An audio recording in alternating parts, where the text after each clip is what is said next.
Hello, mga ka-Flor de Lis dyan. Welcome sa ating YouTube channel. Ayan, magluluto si Flor de Lis ng tikoy. Dahil malapit na ang New Year ng Chinese New Year.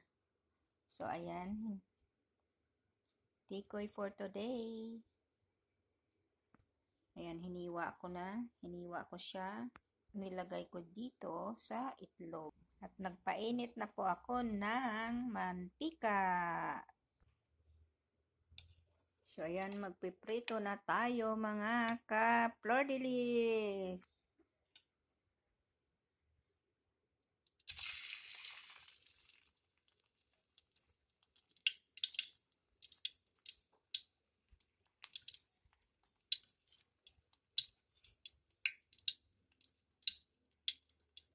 So, kailangan may itlog kasi didikit siya kapag walang itlog. Kailangan lagyan ng itlog, mga ka-Flor de Lis dyan. So, tikoy tayo ngayon sa malapit na ang Chinese New Year.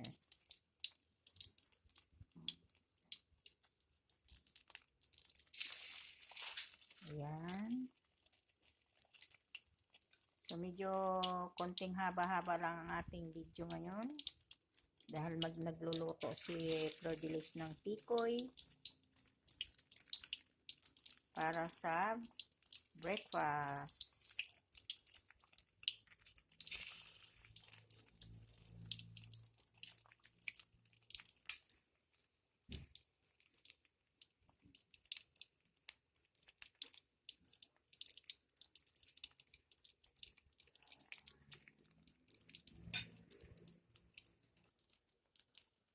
So, ayan, mga ka-Flor de Lis dyan. Kain-kain na naman tayo ng tikoy for today.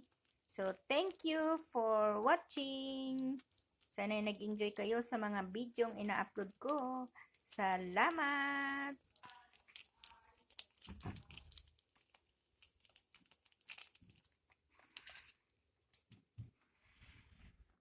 So, ayan na, mga ka-Flor de Lis dyan. Ayan ang aking tikoy. Thank you sa support. Bye-bye. Mwah, mwah, mwah.